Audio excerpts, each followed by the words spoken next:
Good afternoon, everyone, and welcome to the 12 p.m. bilingual newscast on Equinox Television. The first part is in French with you, Julien Berth-Visay. Bonjour. Bonjour à vous, Innocent Azem. Mesdames et messieurs, bonjour à toutes et à tous. Merci de choisir Equinox Télévision pour vous informer. Recrutement spécial de 2000 enseignants dans les universités d'État. Les docteurs PhD recalés disent avoir subi des violences des forces de maintien de l'ordre avec une tentative de suicide à la clé. Ces enseignants ont boycotté la conférence de presse donnée hier par le ministre des Enseignements supérieurs, le professeur Jacques Famdongo, qui affirme que les ordinateurs seraient à l'origine des erreurs constatées. Il annonce des vérifications supplémentaires. Plus de précisions dans ce reportage d'Emmanuel Diop et Guizogo. Le 4e jour du sit-in des docteurs PhD recalés du recrutement dans les universités d'État a pris un tour dramatique. Les manifestants racontent avoir été envahis par les forces de l'ordre et subi les menaces du ministre de l'Enseignement supérieur.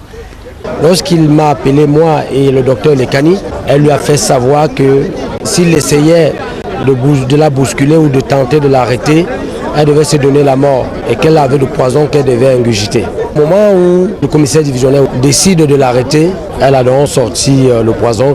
Le calme revenu après l'hospitalisation du docteur Brigitte Lekane-Mvumou, le ministre de l'Enseignement supérieur s'est exprimé au cours d'une conférence de presse en se défendant de toute volonté de tripatouillage. Est-ce une volonté de tripatouillage? Non. Et c'est pour que l'ordonnateur ou l'ordinateur se trompe. On dit par exemple Jacques Famdongo, mais si on met Famdongo Jacques, pour l'ordinateur, c'est deux personnes. Voilà les avatars de la science. Mais c'est a posteriori que l'on se rend compte qu'il y a eu ce dysfonctionnement. Tout au plus, le patron du MINSUP promet un toilettage de la liste querellée.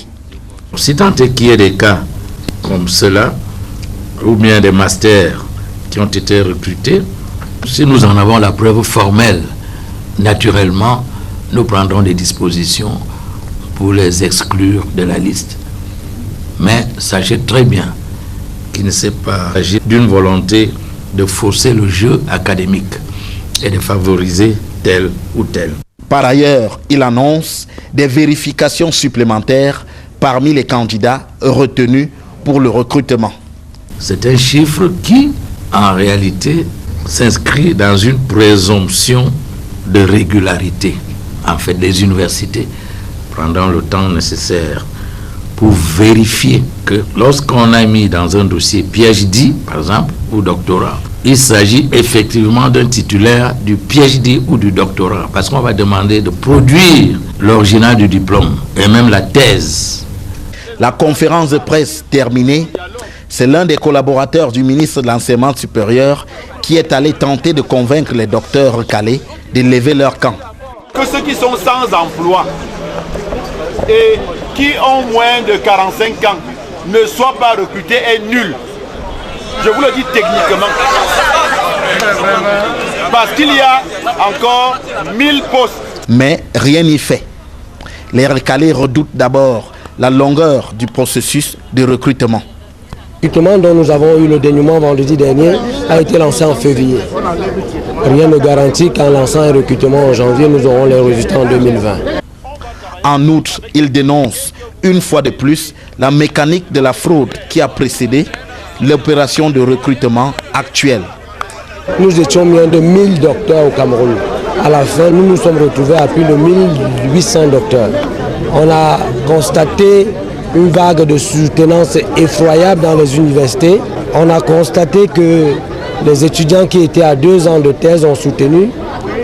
Ceux qui venaient de finir leur master ont soutenu. Ce qui est même plus écœurant, c'est que dans cette liste, nous avons constaté qu'il y a des titulaires de master.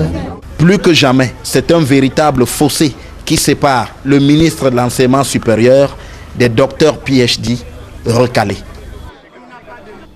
Guerre dans le nord-ouest et sud-ouest du Cameroun. Un député français demande aux autorités françaises d'arrêter leur politique de la chaise vide de la France dans la condamnation d'une crise qui sévit au Cameroun. Le député Sébastien Nadeau a adressé un courrier à Emmanuel Macron via l'ambassadeur de la France auprès des Nations Unies. L'économie de cette sortie avec Jean Pochouniat.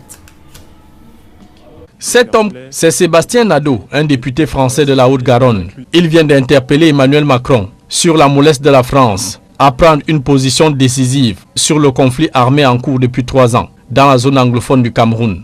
Dans une lettre, ce parlementaire demande aux autorités françaises pourquoi la France joue la politique de la chaise vide sur la dégradation de la situation sécuritaire et humanitaire, devenue très préoccupante au fil des jours. Sébastien Nadeau veut savoir pourquoi des 5 membres du Conseil de sécurité, seule la France rame à contre-courant de ses pairs, à savoir le Royaume-Uni, les États-Unis, la Chine et la Russie.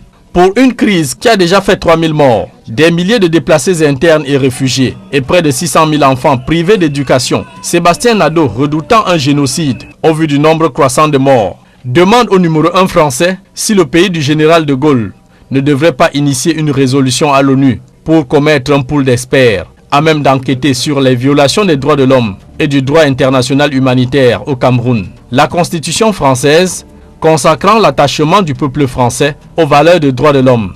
De même, Sébastien Nadeau rappelle à Emmanuel Macron l'indignation du représentant spécial du secrétaire général de l'ONU au Conseil de sécurité du 6 décembre dernier. François Luceni Fall déclarait qu'elle était très préoccupante, la situation en Afrique centrale, soulignant par ailleurs la nécessité d'implémentation des résolutions du Grand Dialogue national et la poursuite des pourparlers entre les différentes parties, visant ainsi à l'apaisement des tensions dans le nord-ouest et le sud-ouest. Par cette démarche, Sébastien Nadeau entend dire à Emmanuel Macron de donner la position officielle et claire de la France dans le but d'envoyer un signal fort au régime de Yaoundé et les bandes armées dans la dynamique de ramener la paix et la stabilité au Cameroun. Conclut le député Sébastien Nadeau, président du groupe Amitié France-Québec, dans ce courrier adressé à l'ambassadeur Nicolas Rivière, les yeux et oreilles d'Emmanuel Macron auprès des Nations Unies.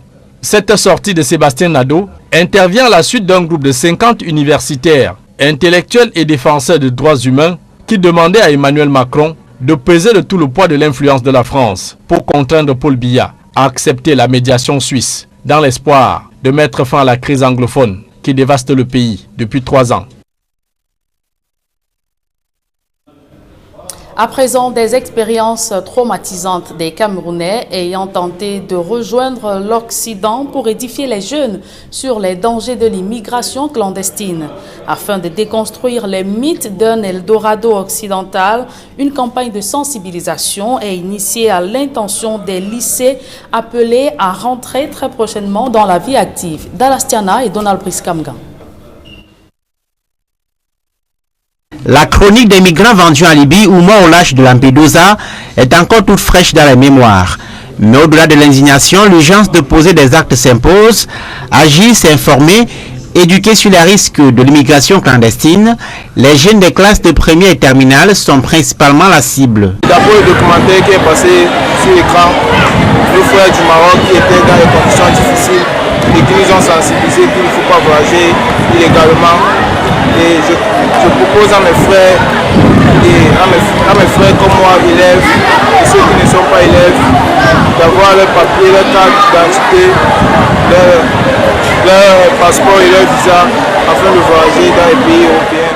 Moi j'ai retenu que les voyages clandestins n'étaient pas bien car pendant ce voyage on rencontre de nombreux problèmes qui sont les viols, les bastonnades, la souffrance. En fin de cycle secondaire, ce sont les candidats un peu plus tard à la dure réalité du marché de l'emploi, ajoutés aux conditions de vie dans la conjoncture actuelle. Parce que nous savons que ce sont des élèves qui sont à l'entrée d'une vie adulte.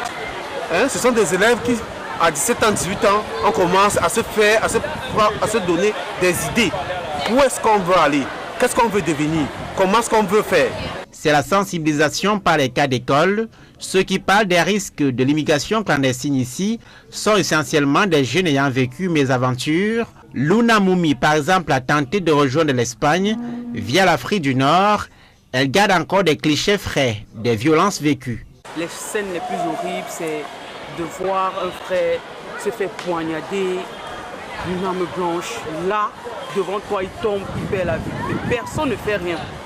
Personne ne fait rien, on vit au-dessus de tout le monde, ça est. on attend. Bon, celui-là, la vie sauve si les sapeurs arrivent. J'ai vu comme ça les filles se faire pendre les fesses juste parce qu'elles avaient porté des habits trop amples, quoi, trop serrés. L'immigration réussie est aussi expliquée aux jeunes lycéens.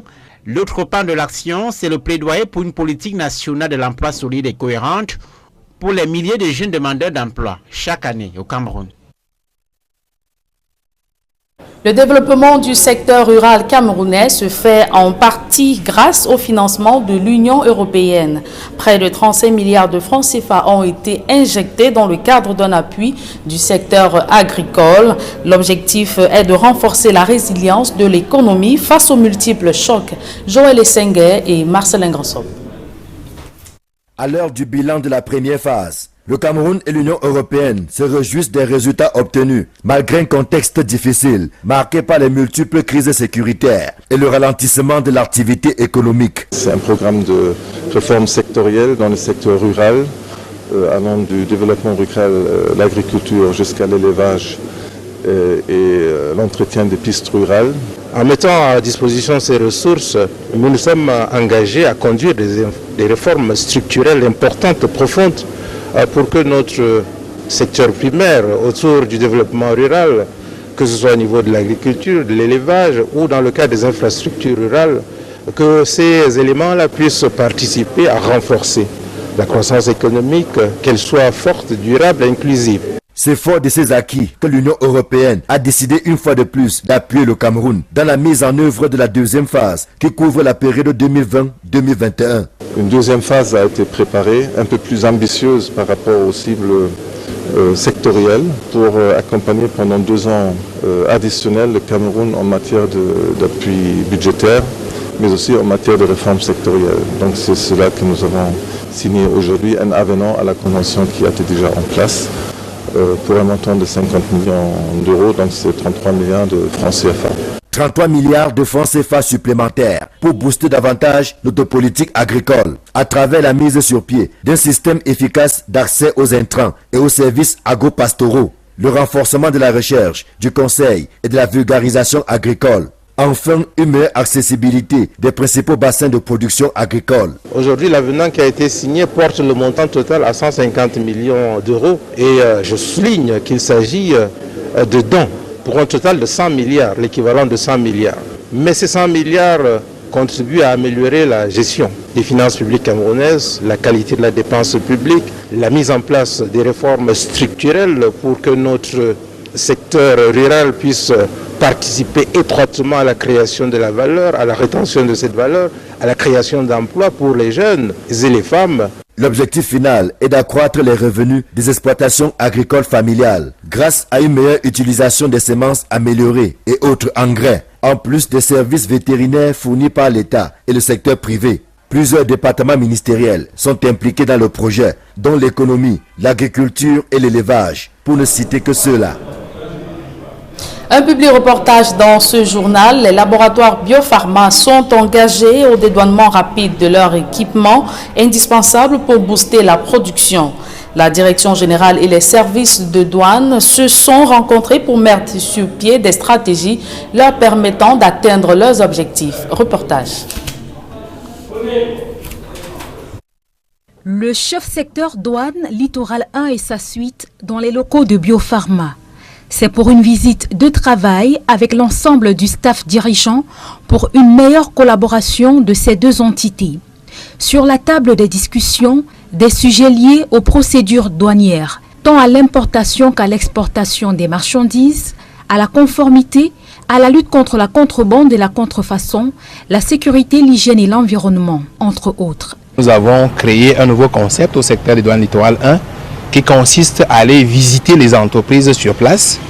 Et ces visites visent donc à aller comprendre quelles sont les difficultés que rencontrent les entreprises, à aller comprendre quel est le processus de fabrication des marchandises, à aller comprendre quelles sont les difficultés que ces entreprises peuvent éprouver par rapport aux services des douanes et donc de chercher des solutions pour pouvoir les accompagner. Biopharma est une entreprise dans un secteur de pointe qui est le secteur de la cosmétique. Et lorsqu'on regarde le fichier des importateurs ou alors des entreprises au Cameroun par rapport au paiement des droits de douane, nous avons noté que l'année dernière, Biopharma se situait à peu près dans les 400 millions de francs payés comme droits de douane et qu'en 2019, ils ont déjà dépassé 700 millions, ils vont à 800 millions et approchent déjà le milliard en termes de contribution aux recettes douanières.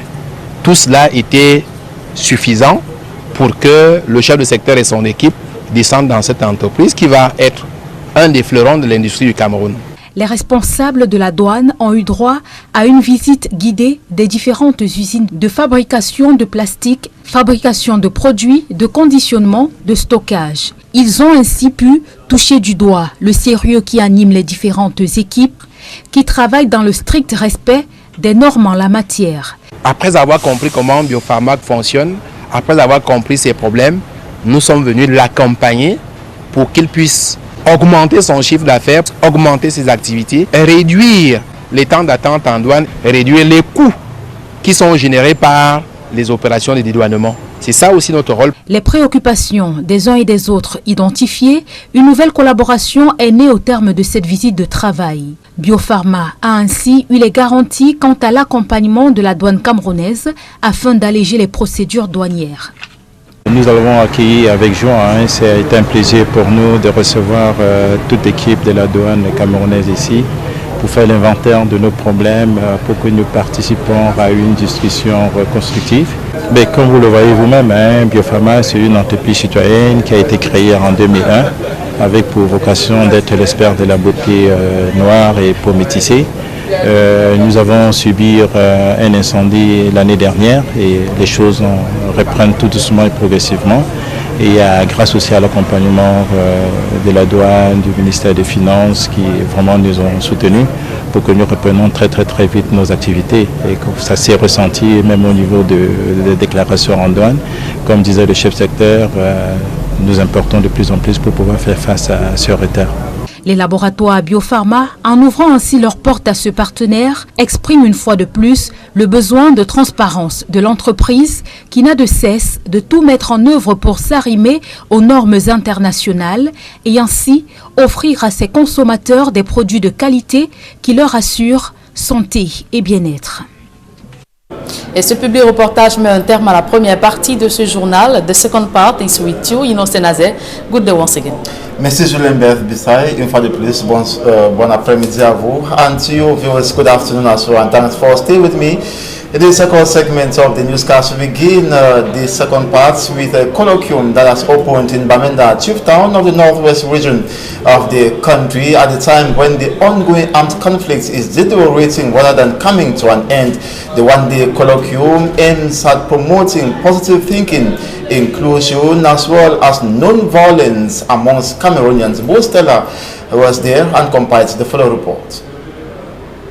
Over the last 3 years, Cameroon has been divided over the identity of one part, the Anglophone part of the country. What started as a protest led by teachers and lawyers has soon grown into an armed conflict, with some of them becoming victims to what is today known in some areas as the struggle for independence of the southern Cameroons. The fact that reunification was negotiated on the basis of federalism, it was left for the post-independent Cameroon government to sustain the federal structure in order to preserve the identity of the southern Cameroonians. But unfortunately, the evolution of our history in the post-independent period shows that the governments of Ahidjo and later Biya did not sustain the measures that was to preserve the identity of the southern Cameroon's territory. Since the start of deadly clashes between the separatist fighters and members of Cameroon's defense and security forces, lives have been shot at, villages razed, families separated, with some separated for life. Therefore, the impact of the crisis has only grown from bad to worst. The inability to cry for and bury your own parent is something you can never measure. And so many people have had their parents dead, their loved ones dead. They haven't been given the opportunity even to bury them, let alone to mourn them. During a one-day colloquium organized by the Community Initiative for Sustainable Development with acronym COMINSUIT, Farata Tambui, one of the speakers, says the Bishop's Memorandum of December 22, 2016 offers to broker peace by international bodies, the mature national dialogue and missed opportunities at bringing peace. He opines that the February 2020 twin elections could be put on hold. Is this the real problem we have now? Is that the real worry of Cameroonian elections? We have allowed the parliamentarians their term to be extended. So why can't it be further extended? And we resolve our problems and go about an issue that should be. According to Raymond Genty, a PhD research student at the University of Bamenda, the historical and diplomatic miscalculations by the national and international committees could be corrected by recognizing the bicultural nature of Cameroon. All what we have as marginalization, economic exploitation, socio-educational neglect or whatever of Southern Cameroon, and assimilation and annexation, whatever, are manifestation of a monumental change that took place in 1972. It is important that we recognize the fact that we are dealing with two cultures and take measures to preserve those cultures. In order to promote positive thinking, inclusion, tolerance and non-violence amongst Cameroonians, there is the need to start protecting the countrymen and women, for by doing so, the image of the country will be protected. More and more heat is being placed on the government of Cameroon. This time around, it is a French MP who has added his voice. The French member of parliament, in his letter to the French ambassador to the UN, expressed fears of a possible genocide in Cameroon, calling on the United Nations Security Council to intervene. For me, Armstrong Sanda read through the letter and came up with this report.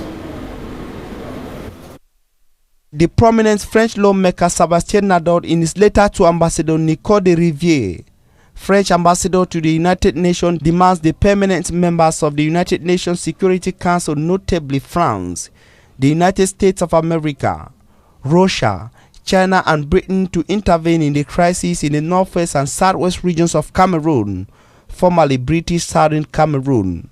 Reminding France and the world of the gravity of the Anglophone crisis, the French member of parliament say over 3,000 people have been killed in the Anglophone regions of Cameroon, with about 800,000 persons displaced internally and externally in the northwest and southwest regions.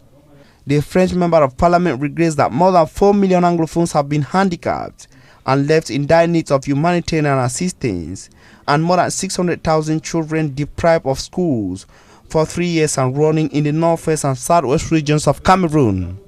The member of parliament of the French National Assembly, in his letter, also expressed fears of a possible genocide in Cameroon if the United Nations fails to intervene to stop the killings. Citing François Landry, the United Nations Secretary General Special Representative in the Central African sub-region, calling on the world to intervene in the crisis in Cameroon during the just-ended UN Security Council meeting, the MP says something must be done in Cameroon and fast. Considering the historic relations between Cameroon and France, Sébastien Nador says France should not be silent, but take the case of the worsening Anglophone crisis to the international community. The National Highway number 5 linking Douala and Kongsamba is known for its recurrent deadly accidents on daily basis as a result of cratered roads and reckless driving. And dozens of persons have died last month alone on this highway. We present to you the states of the National Road number 5, notably that's linking Douala and Kongsamba, in the following report.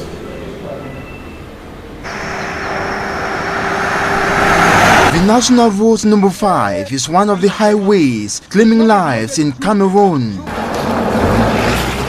Over 100 lives are estimated to perish on this road yearly. Road users decry craters in the middle of the road. On the Kongsamba-Douala stretch of roads, several accident cases have been registered last month. Absence of road signs is said to be another major cause of accidents here, coupled with reckless driving. In this case, the route is far from being the cause. It is reckless overtaking attempts by driver of the white Toyota pickup vehicle. Fortunately, no life was lost. Few kilometers from the spot, another accident is witnessed. A trailer transporting a container that overturned off the road. The accident, sources say, occurred in the night. The talk of poor visibility to be cause of the accident. Poor visibility brought about by the thick bushes which have extended to the road. C'est très délicat. Regardez les membres de la route. Au niveau de Mbangala, après où c'est le lycée technique, il y a une vallée là.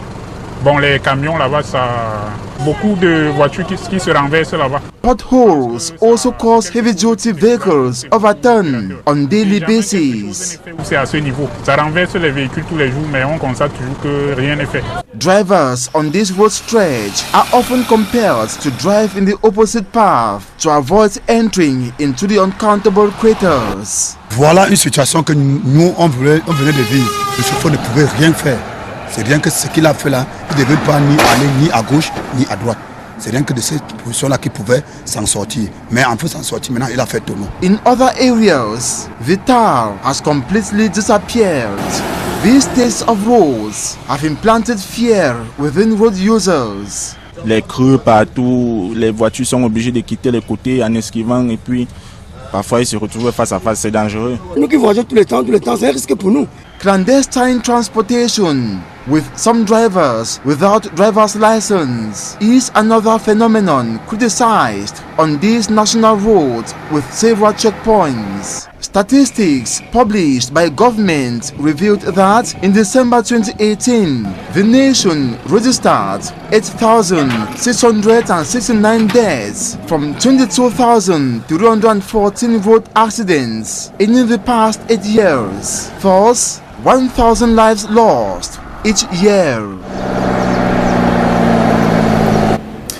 And over 100 PhD lecturers in the nation's political capital, Yaoundé, have continued with the strike action. They are more than determined to continue with the strike action, and some are attempting to commit suicide.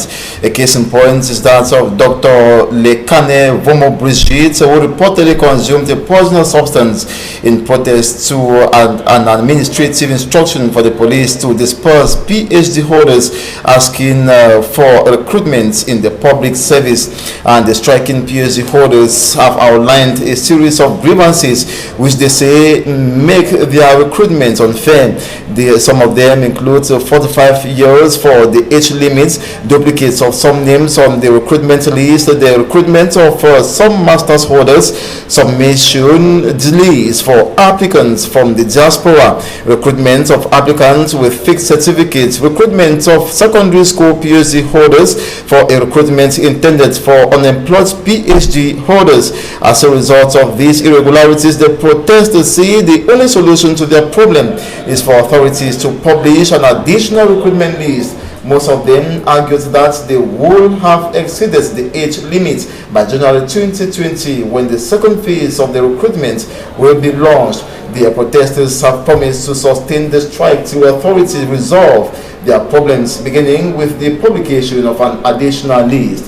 Here now is an excerpt of some of the protesting PhD lecturers in Yaoundé. Take a listen. I've been teaching in the University of Yaoundé 1 since 2011, and then up to now this is my 10th year of teaching in the university. And so in 2011, when recruitment was launched, we were excluded. At that time I was 40. It was not even about that time I was waiting for my attestation to come out, so I didn't postulate at that time. But with the hope that in the university we were going to be recruited, we requested for that recruitment. Quite all right. But unfortunately, those who are recruited are not those who asked for the recruitment. We who are now qualified as more than 45 years of age, I think we have saved the state. And honestly, the state should also see to it that if people can save the state for this time, for nothing, then the state should also reciprocate. And so, we have observed that if we cannot be included in this recruitment, a special status should be established for those of us who are part-timers, because it is unfair for you to teach students and they employ the student and leave you. When you are teaching in the same university, you will see your student to come and replace you. Minister of State, Professor Famndongo, sent to us some of his collaborators to ask up to come and meet him. But the fact is that we have decided not to go there, but to stay right here, so that if there is any discussion, we can discuss here, not upstairs. We expect to be recruited, and we are not going to quit here without recruitment of all those we have been abandoned in that list. And the Minister of Higher Education, Professor Jacques Famndongo, held a press conference in the nation's political capital, Yaoundé, yesterday regarding the strike action of the university lecturers, and he noted that the additional list, that's with regards to the additional list, that the initial number of PhD holders to be recruited can only be increased by the President of the Republic, Paul Biya. Mr. Jacques Famndongo equally said they avoided injustice and did all to recruit those who merited it. He acknowledges that there could be errors, and he has taken the responsibility to verify that, and equally that all recruits found to have duplicated applications, presented fake documents, or master's holders who applied to awaiting defense will be excluded. He asked the protesting lecturers to petition the president of the recruitment committee with regards to the change of the age limit, and he equally said that it is not within his powers. And it should be equally recalled that the second phase of the recruitment will be in 2020, and will see the recruitment of 500 lecturers, and the first phase, this 2019, will see the recruitment of 1,237 lecturers. And that's it for this 12 p.m. bilingual newscast on Equinox Television. Thanks so much for watching. Do join us at 4 p.m. Julien Berth Bissaï. À 16h. On se voit à 16h, Innocène Azem. Mesdames et messieurs, merci de votre aimable attention. Les programmes se poursuivent sur la chaîne Leader.